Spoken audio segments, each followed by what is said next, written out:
Assalamualaikum warahmatullahi wabarakatuh. Innal hamdalillah nahmadu wa nasta'inu wa nastaghfiruh wa na'udzu billahi min shururi anfusina wa min sayyiati a'malina. May yahdihillahu fala mudhillalah, asyhadu an la ilaha illallah wa asyhadu anna Muhammadar Rasulullah. Allahumma shalli ala sayyidina Muhammad wa ala ali sayyidina Muhammad. Alhamdulillah, marilah kita panjatkan puji syukur kehadirat Allah Subhanahu wa taala. Dalam kesempatan ini kita bisa bertemu walaupun dengan jarak yang berbeda, dengan jarak yang jauh, dengan tempat yang berbeda. Dalam kesempatan ini kita akan membahas materi menjaga martabat manusia dengan menjauhi pergaulan bebas dan zina. Pergaulan bebas dan zina ini adalah larangan Allah Subhanahu wa taala.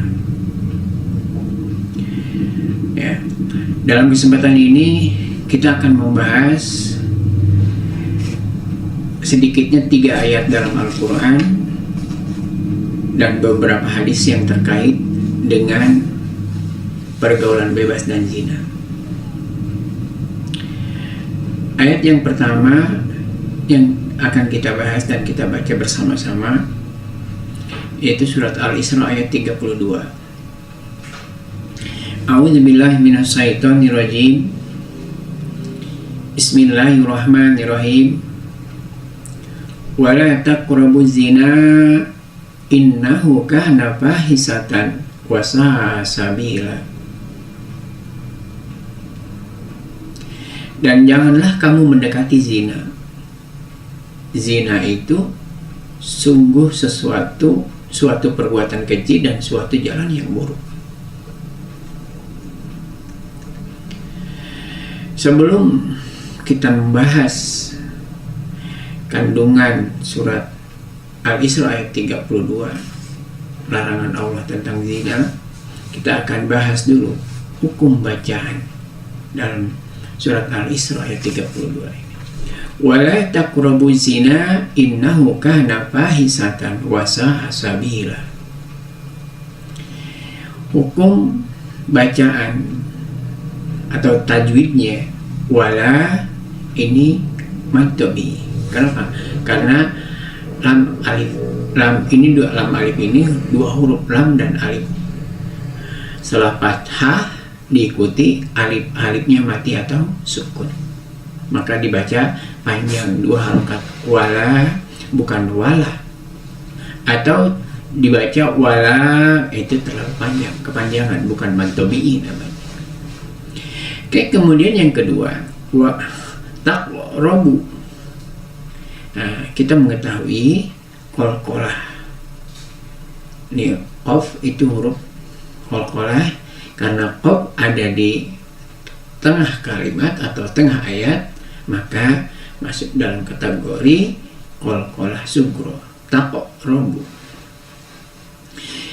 Az-zina innahu. Az-zina innahu mad jaiz mutasil karena mad tabi'i bertemu dengan hamzah pada level yang berbeda. Innahu tidak terlalu panjang juga. Innahu tidak ya, 2 harakat mad silah karena fathah diikuti ha domir. Oke. Kemudian yang kelima, kita masih berbicara masalah mad, hukum tajwidnya. Kana fahisatan. Ka dan fa panjangnya sama, 2 harokat. Tidak dibaca kana fa. Nah, 3-3-nya berarti ya. Kana fahisatan. Setelah kaf atau fathah diikuti oleh alif. Fa juga sama, setelah fathah diikuti dengan alif. Alifnya sukun atau mati. Ini namanya mad tabi'i. Kemudian wasa. Wasa ini mad wajib muttasil. Berapa? 5 sampai dengan 6 harokat. banyaknya. Ya, mudah-mudahan saya yakin dan percaya kita sudah banyak mengetahui tentang hukum tajwid, hukum bacaan Al-Quran. Karena membaca Al-Quran itu tidak sembarangan, harus ada hukumnya, harus ada panjang pendeknya, yang panjang dipanjang, yang pendek pendek, kemudian dengan yang lain-lain. Ya, oke. Baik, kita lanjutkan bahasan kita tentang wala taqrabuz zina. Ini saya siapkan lingkaran yang besar. Kemudian di dalam lingkaran ini ada titik yang kecil.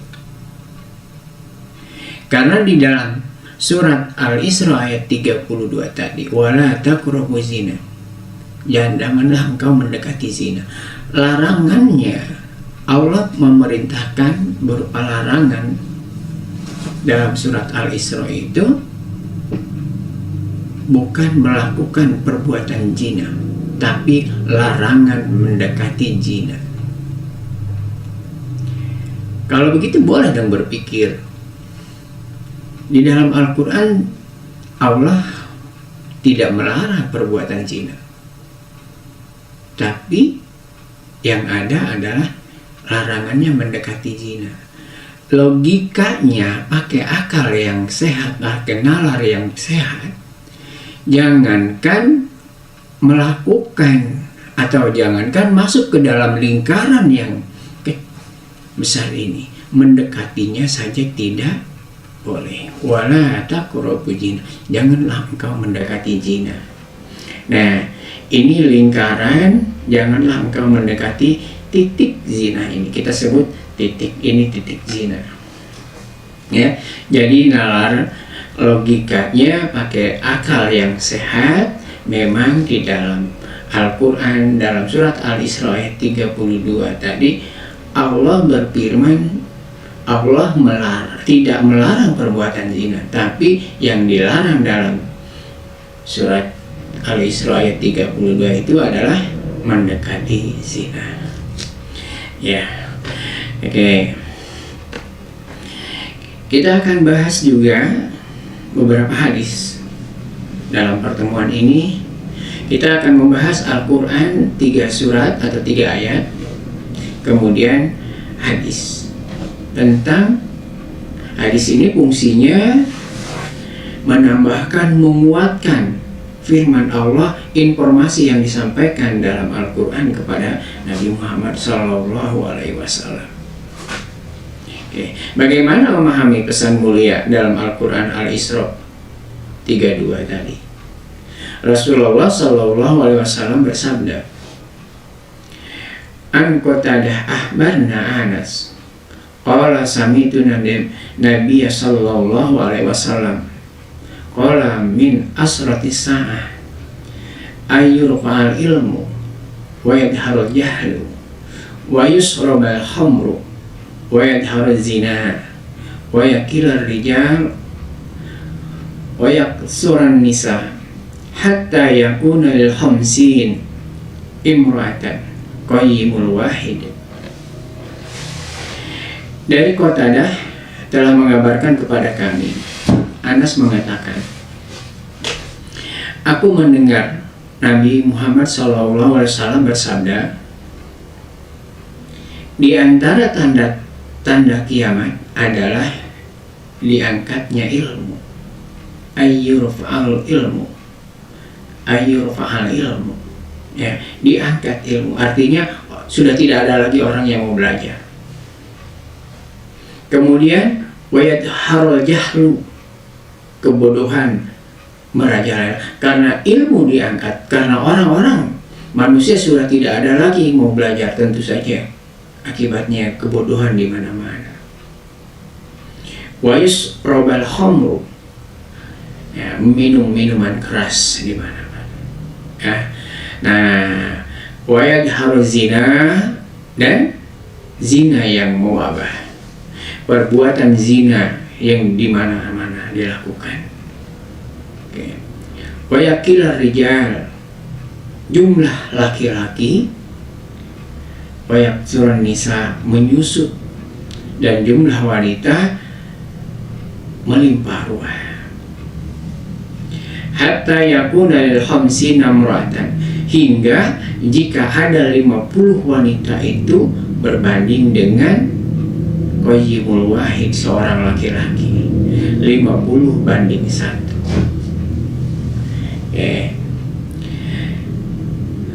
Ini menguatkan, menambahkan apa yang disampaikan dalam surat Al-Isra ayat 32. Rasulullah sampaikan dalam sabdanya bahwa zina ini sudah dilakukan di mana saja, artinya mewabah. Itu adalah tanda-tanda datangnya hari kiamat. Ya. Kemudian kita baca sama-sama ayat yang kedua. Ayat yang kedua ini dalam surat An-Nur ayat yang kedua. A'udzubillahi minasyaitonirrajim. Bismillahirrahmanirrahim. Az-zaniyatu waz-zani fajlidu kulla wahidin minhuma mi'ata jaldah wa la ta'khudhukum bihima ra'fatun fi dinillah in kuntum tu'minuna billah wal yawmil akhir wal yashhad adzabahuma ta'ifatum minal mu'minin.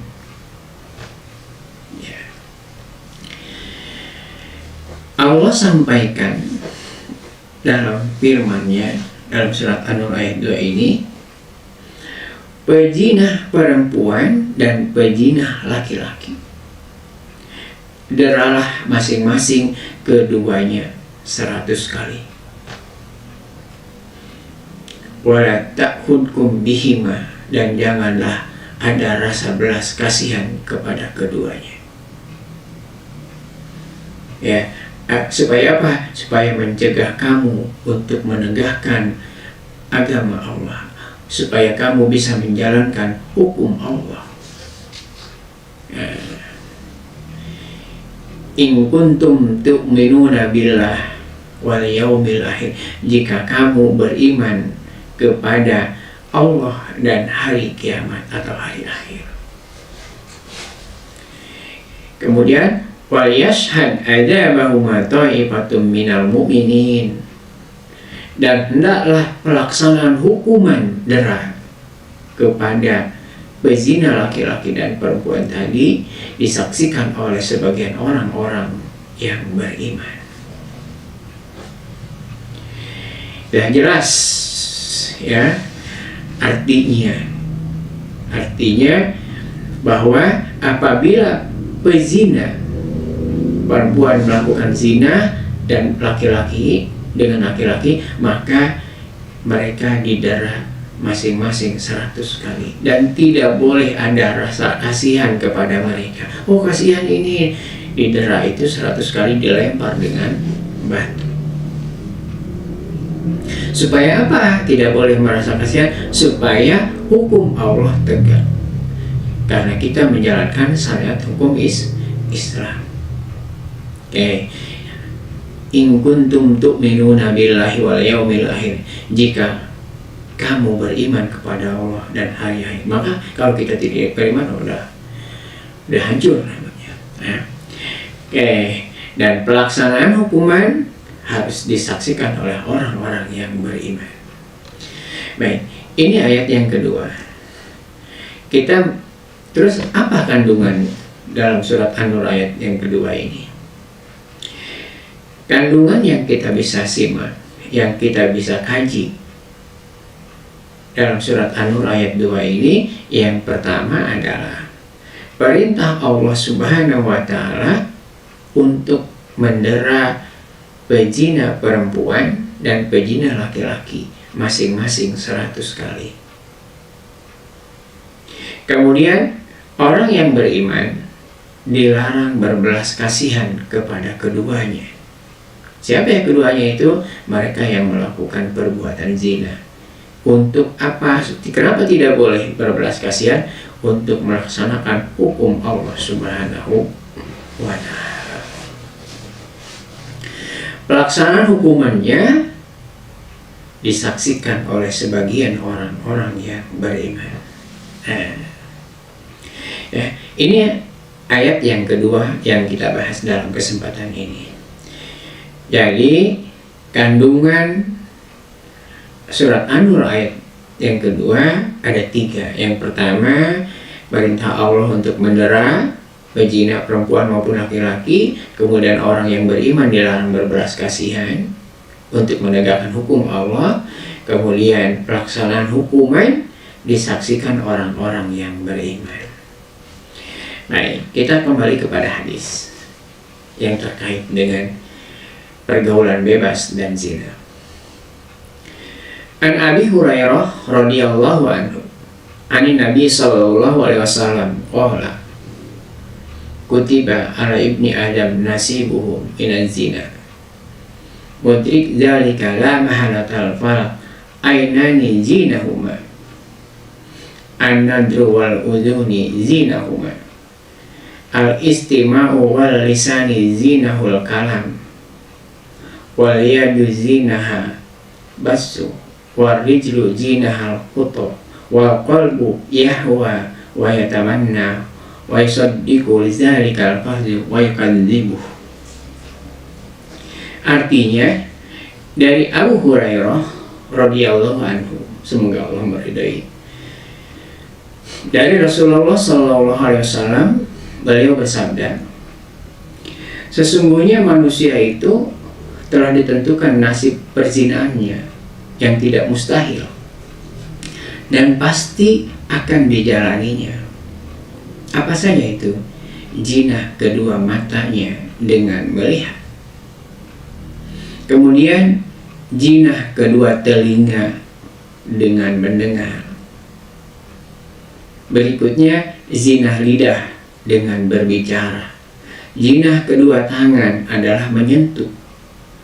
Zina kedua kaki adalah melangkah. Dan zina hati adalah berkeinginan dan berangan-angan.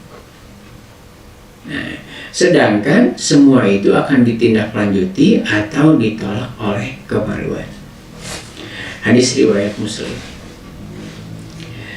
Jadi dalam hadis ini Rasulullah SAW menyampaikan bahwa sesungguhnya manusia ini telah ditentukan nasib perzinahannya. Hanya saja nanti apakah bisa menahan hawa nafsu yang besar, gejolak hawa nafsunya yang besar, atau meredam karena punya keimanan.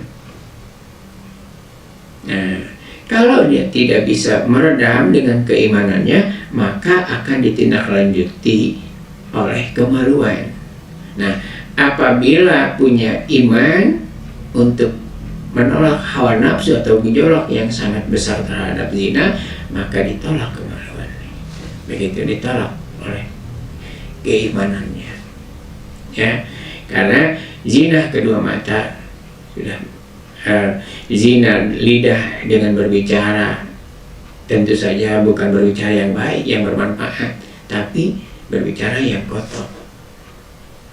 Ya, zina kedua tangan adalah dengan menyentuh, bukan hal yang bukan sentuhannya. Zina dengan kedua kakinya melangkah kepada tempat-tempat yang tidak diridai oleh Allah atau tempat maksiat diantaranya. Dan zina hati adalah berkeinginan dan berangan-angan. Oh, kita melihat artis, cantik, segala macam, dia berangan-angan, itu zina hati. Nah, sekarang selanjutnya, apakah bisa ditolak oleh kemaluan atau tidak? Gitu. Kalau kemaluan bisa menolak, artinya dia punya peredam enggak? Apa peredamnya? Iman. Kalau tidak punya peredam, artinya gejolak hawa nafsunya lebih menguasai daripada imannya itu sendiri. Nah, Imam Sayuti dalam kitab Jami' al-Khabir menuliskan, Imam Sayuti, kita biasa menyebut Sayuti, nama lengkapnya adalah Jalaluddin Suyuti, Jalaluddin As-Suyuti. Ya, beliau adalah ulama dan cendekiawan Muslim yang hidup pada abad ke-15 di Kairo dan Mesir, di Kairo, Mesir. Beliau lahir tanggal 3 Oktober tahun 1445, kemudian meninggal tahun 1505. Ya. Beliau adalah pakar hadis. Dalam kitabnya Jami' al-Khabir menuliskan 6 dampak negatif pelaku zina. 6 itu dibagi 2. 3 diterima di dunia, 3 diterima di akhirat. 3 di dunia akan diterima oleh pezina. Apa yang pertama? Menghilangkan wibawa. Wibawa pezina tidak akan pernah tinggi. Apa artinya? Rendah derajatnya. Kehilangan wibawa. Kemudian 3 di dunia adalah mengakibatkan kefakiran. Boleh jadi kalaupun hartanya banyak, bahkan melimpah ruah, yang bersangkutan itu dia tetap fakir, merasa kurang terus saja karena ada pernah melakukan zina yang dia lakukan. Nah, mengurangi umur, kalaupun usia atau umur kita itu sudah punya ketentuan, Allah Maha berkehendak, tapi dengan perbuatan zina ini mengurangi umur dengan penyakit aidnya, dengan penyakit apalagi yang lain-lain, ya, raja singa dan yang lain-lain gitu, penyakit seks. Ini mengurangi umur. Ini 3 dampak ini akan diterima di dunia. Artinya dia belum meninggal, masih hidup. Kemudian yang ketiga yang akan diterima di akhirat. Di akhirat tentu aja sudah meninggal, sudah tidak di dunia lagi. Yang pertama, pelaku zina mendapatkan murka dari Allah Subhanahu wa Ta'ala. Kalau Allah sudah murka terhadap seseorang, tidak ada lagi tempat yang nyaman buat dirinya. Murka ini sudah marah, ya, beda dengan marah levelnya. Kalau marah di bawah murka, saya marah ini masih, tapi kalau sudah murka udah lewat lagi, marahnya yang sangat, itu murka namanya. Allah sudah marah, bukan lagi marah tapi murka terhadap pelaku zina. Nah, kalau kita sudah dimurkai oleh Allah, tidak ada lagi tempat baik di dunia maupun di akhirat yang nyaman. Kemudian hisab yang jelek. Setelah manusia nanti di akhirat dikumpulkan di padang mahsyar, kemudian pada saat dilanjutkan dengan dihisab, maka dihisabnya jelek karena ada amalan atau perbuatan zina pada saat di dunia. Tentu saja kalau yang pertama Allah murka, kemudian hisabnya jelek karena dosanya banyak, tentu pilihannya atau mau tidak mau di neraka. Siksaan di neraka lebih pedih di antara kepedihan yang ada. Ya, ini 6 dampak pelaku negatif dan dampak negatif pelaku zina yang disampaikan oleh Imam Suyuti dalam kitabnya Al-Jami' al-Khabir. Kemudian dampak negatif zina ada 5. Di antaranya tadi sudah Allah murka. Ya, ini hidup masih di dunia, Pak, mendapatkan laknat dari Allah dan Rasulnya. Ya, dampaknya. Kemudian dijauhi dan dikucilkan masyarakat. Jadi yang nomor 1 dan yang nomor 2 mendapatkan laknat dari Allah dan Rasulnya dan dijauhi dan dikucilkan masyarakat. Ini dampaknya bagi yang bersangkutan, bagi yang melakukan perbuatan zina. Tapi 3 berikutnya ini dampaknya ini adalah kepada hasil perzinahan. Kalau seseorang laki-laki dan perempuan berzina, terus kemudian yang perempuannya hamil, terus melahirkan. Nah, lahirlah anak dari hasil perzinahan, maka nasab anak tadi tidak jelas. Tidak jelas siapa bapaknya. Ya, oke. Kemudian anak hasil zina tidak bisa dinasabkan kepada bapaknya. Maksudnya, apabila seorang laki-laki kemudian berzina dengan perempuan, hamil di luar nikah, otomatis ya, karena zina. Nah, lahir si laki-laki tadi bertanggung jawab kemudian menikahi perempuan tadi. Nah, anaknya laki-laki atau perempuan. Nah, kalau perempuan terus kemudian dia tumbuh dewasa, terus kemudian anak perempuan ini tadi mau nikah, maka sekalipun bapaknya laki-laki tadi bertanggung jawab terhadap pasangan zinahnya ini dengan cara menikahi, maka pernikahan yang tadi, perempuan yang tadi yang mau nikah, bapaknya tidak bisa menjadi wali.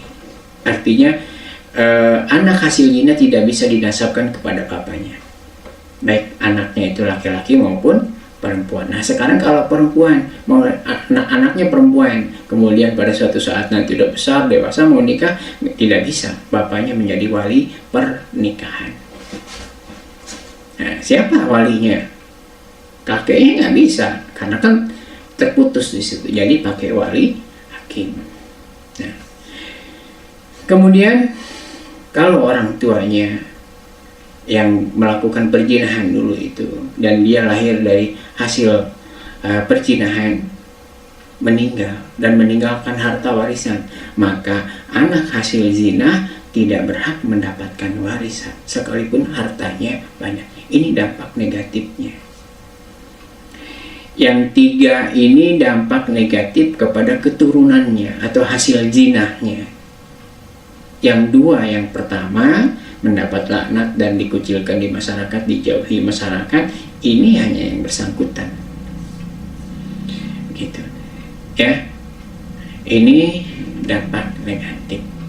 Nah, ini ada kisah nyata dalam bentuk film. Mari kita simak bersama-sama.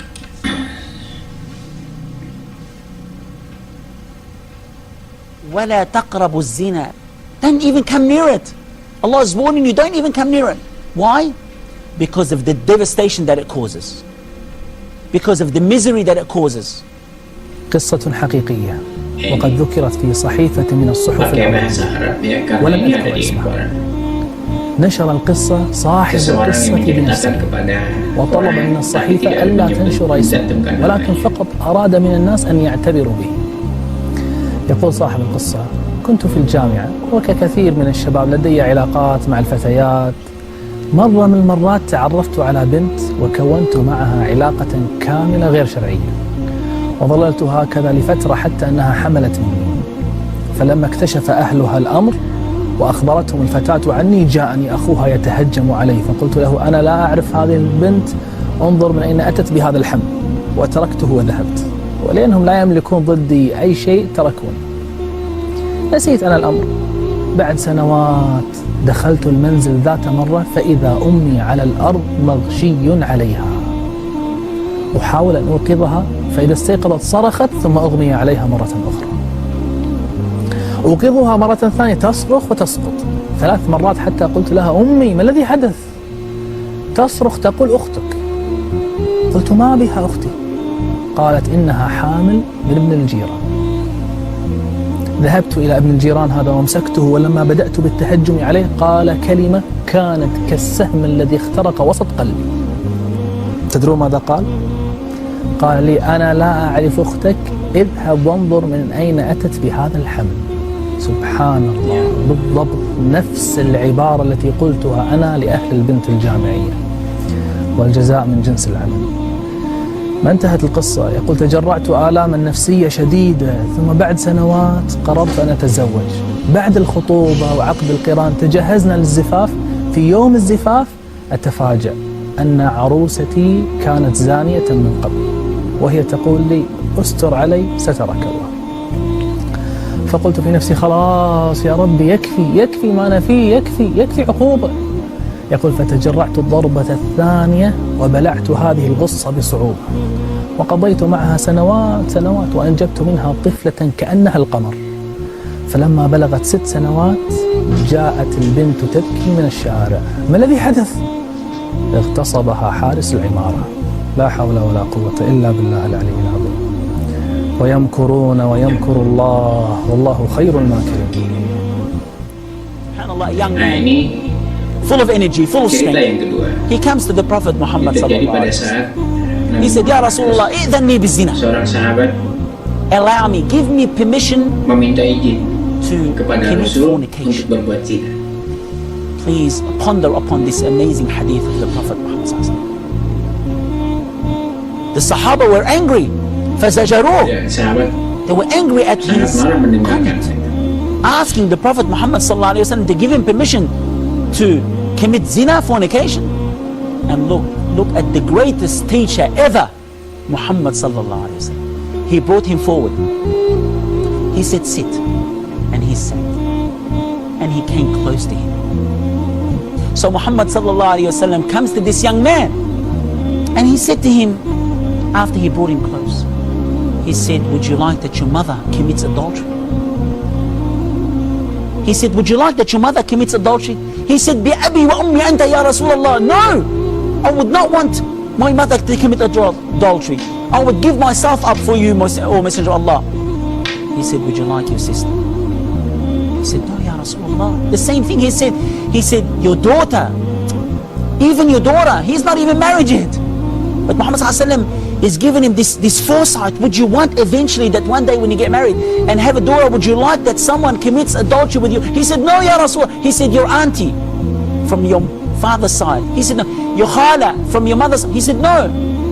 He said, people don't want that for their mother, nor their daughter, nor their auntie, nor their sister.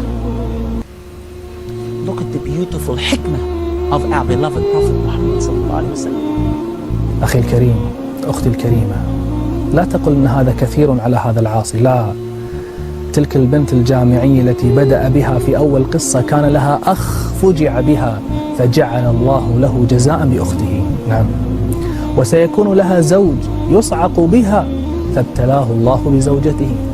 وكان لها أب تقطع قلبه عليها فابتلاه الله بابنته. والجزاء من جنس العمل، فعليه أن يتحمل عاقبة فعله. وأما من لم يكن له ذنب فيما حصل له في القصة فهذه ابتلاءات يرفع الله بها عباده ويكفر عن سيئاته. إخواني أخواتي، ربنا سبحانه غيور على حرماته سبحانه، وينتقم لها جل في علاه. فانتبه. أسأل الله تعالى أن يستر عوراتنا وأن يؤمن روعاتنا.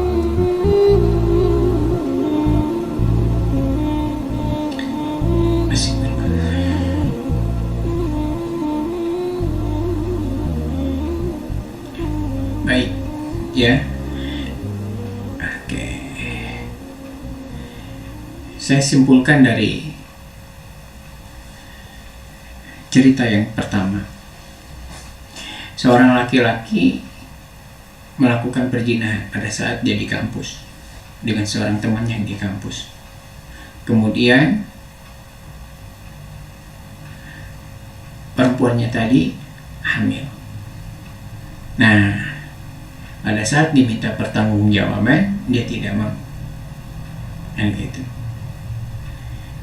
Kalau terus kemudian dia sampaikan kepada keluarganya datang.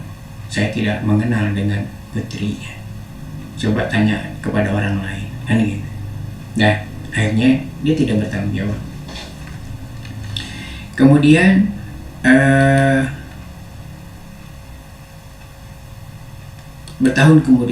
beberapa tahun kemudian setelah itu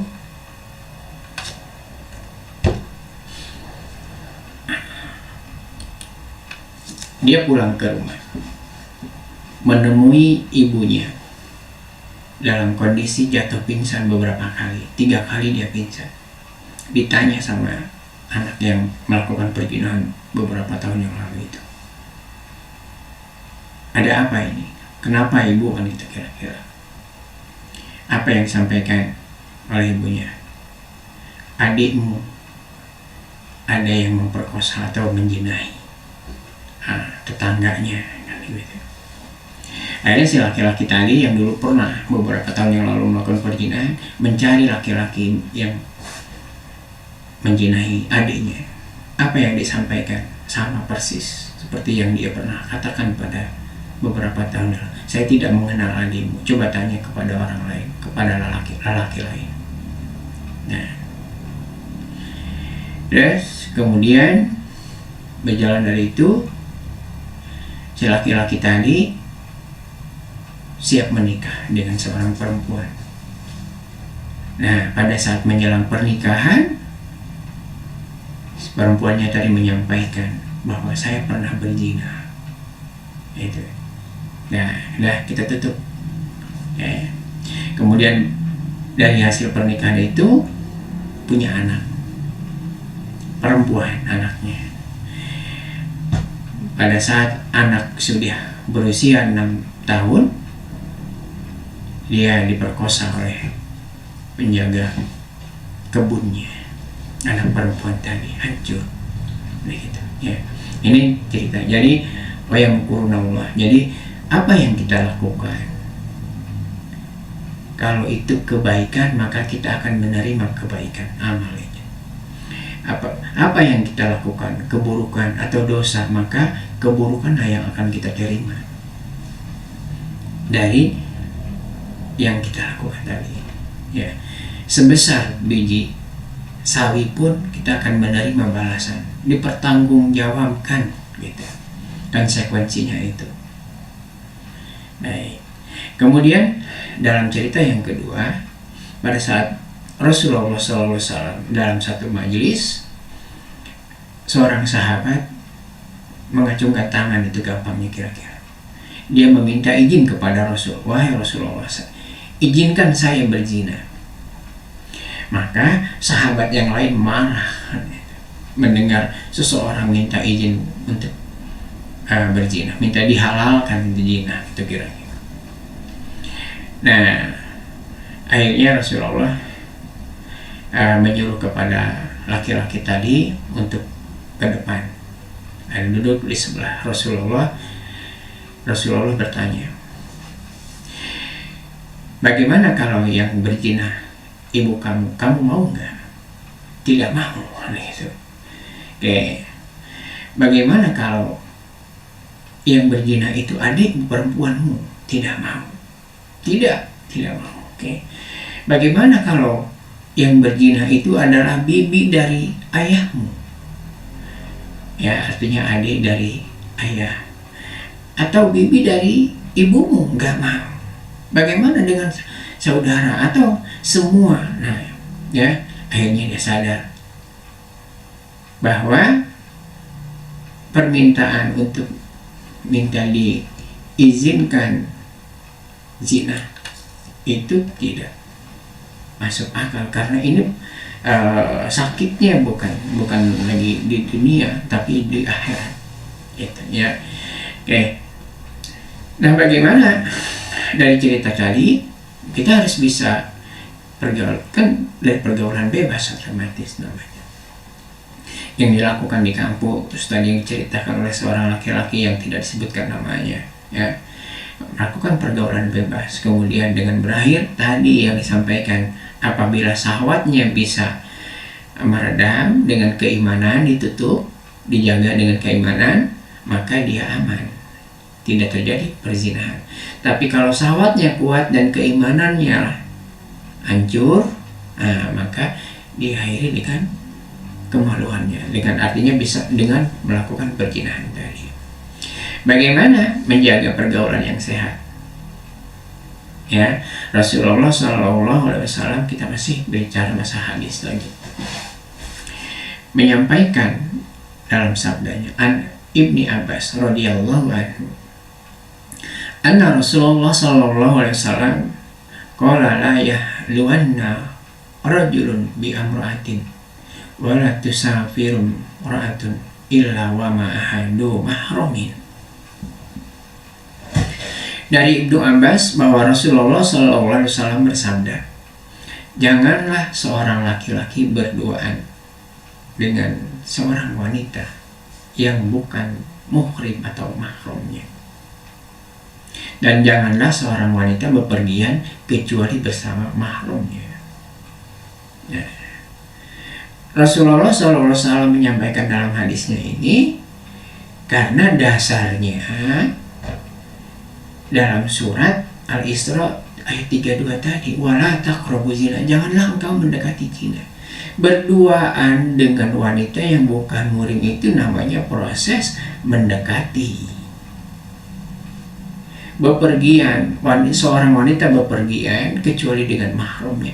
Bepergian seorang, ya artinya janganlah seorang wanita bepergian kecuali dengan muhrim. Ini namanya mendekati. Belum melakukan perbuatan, tapi sudah di sekitar ring yang besar atau lingkaran yang besar tadi. Dalam ilustrasi yang saya sampaikan di awal. Nah, ini untuk menjaga pergaulan yang sehat supaya kita punya martabat sebagai manusia. Karena manusia berbeda dengan hewan. Kalau hewan mau kawin, dia sanggup kawin dengan siapa saja. Artinya dengan siapa saja, dengan istri atau dengan lawan punya perempuan dengan jantannya, betina, yang mana aja dia suka. Asal dia punya kekuatan, kan gitu. Ya. Jadi untuk membedakan wanita, untuk membedakan manusia dan hewan. Manusia punya martabat, punya derajat yang berbeda dengan hewan. Oke, kemudian yang berikutnya, menjaga pandangan. Yang kedua ini, supaya pergaulannya sehat, terhindar dari masalah yang lain, dari pergaulan bebas, maka menjaga pandangan. Rasulullah SAW bersabda dari Abdullah bin Buraidah dari ayahnya bahwa Rasulullah SAW bersabda kepada Ali bin Abi Thalib, hai Ali, janganlah kau ikuti pandangan pertama dengan pandangan selanjutnya, karena yang pertama dimaafkan tapi selanjutnya tidak. Artinya apabila kita tidak bisa menghindar dalam tatapan pertama terlihat aurat orang lain, atau gampangnya pada saat pandangan yang pertama itu dimaafkan tapi tidak ya selanjutnya, artinya kemana, nah larinya dicari, nah itu yang tidak. Kalau bahasan gampangnya, dilihat dosa, nggak dilihat, barang bagus nih, gitu ya. Pada saat mengucapkan barang bagus nih, itu dosa. Tapi kalau yang pertama pandangannya itu dimaafkan. Ya, ini yang disampaikan dalam sabdanya yang diriwayatkan oleh Imam Ahmad. Baik, sekarang kita masih bahas ayat yang ketiga, yang terakhir. Tadi yang pertama menjaga kehormatan. Sekarang yang ketiga dan keempat, menjaga aurat dan kehormatan.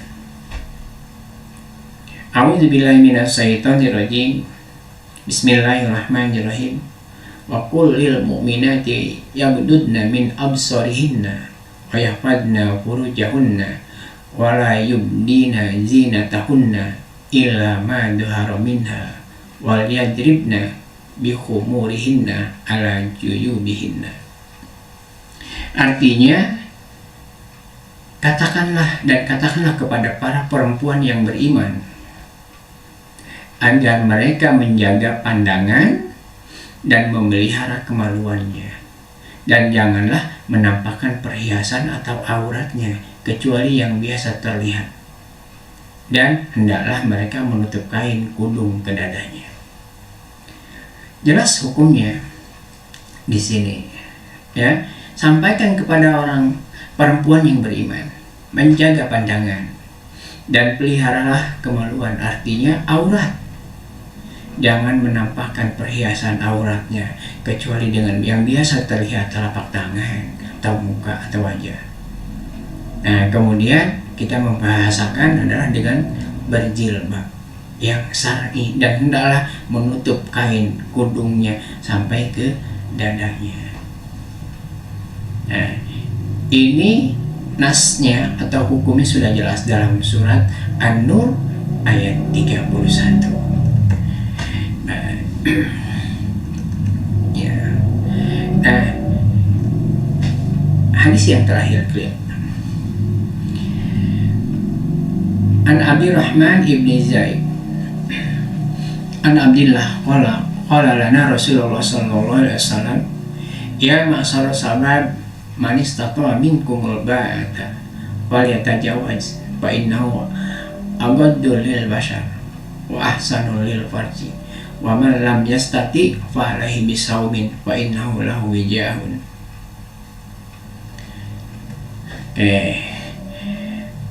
Bagaimana aktivitas ya atau hawa nafsunya tinggi ini,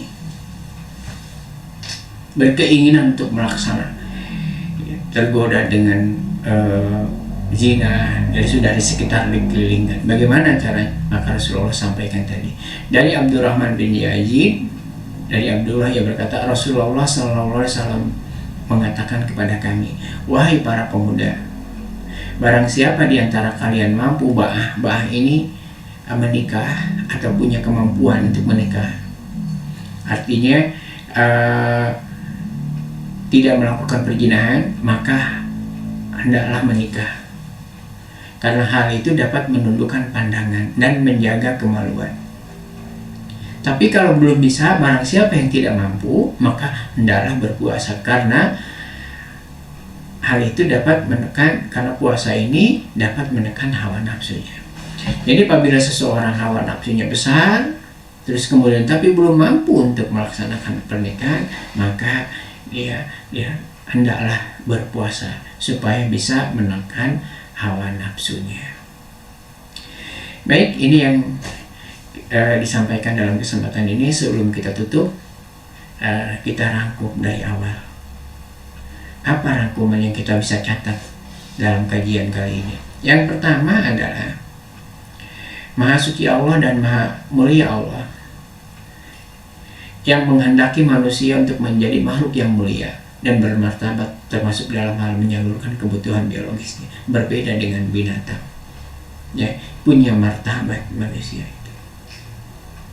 Kemudian yang kedua, secara umum dalam surat Al-Isra ayat 32 tadi, wala taqrabuz zina, ini mengandung pesan bahwa larangan mendekati zina, karena zina merupakan perbuatan keji dan jalan yang sangat buruk. Kemudian yang ketiga, zina itu adalah melakukan hubungan biologis layaknya suami istri tapi di luar pernikahan yang sah, maka disebut zina. Kemudian yang keempat, dalam surat An-Nur ayat 2, Allah perintahkan, ya, berisi perintah Allah untuk mendarah berzina baik laki-laki maupun perempuan masing-masing 100 kali. Nah, kemudian yang kelima, zina ini dibagi dua kategori. Yang pertama, zina muhson. Zina muhson itu adalah pezina yang sudah balik, berakal, merdeka, sudah pernah menikah. Nah, maka hukuman terhadap pezina muhson ini didera 100 kali dan dirajam, dilempar dengan batu, ya, batu yang sederhana, ada ukurannya, nanti hakim yang menentukan, sampai mati. Ini untuk pezina muhson. Kemudian goiro muhson, pezina goiro muhson itu pezinanya masih lajang, belum pernah menikah. Hukumannya adalah didera 100 kali dan diasingkan selama 1 tahun. Nah, rangkuman yang berikutnya yang keenam, tuduhan perzinahan harus dapat dibuktikan dengan bukti-bukti yang kuat. Apabila akurat dan sah. Tidak boleh menuduh seseorang melakukan zina tapi tidak bisa mendatangkan 4 orang saksi. Kemudian yang ketujuh, yang terakhir, dampak negatif zina sebagai berikut. Tadi disampaikan. Yang pertama, mendapat laknat dari Allah dan Rasulnya. Kemudian dijauhi dan dikucilkan oleh masyarakat.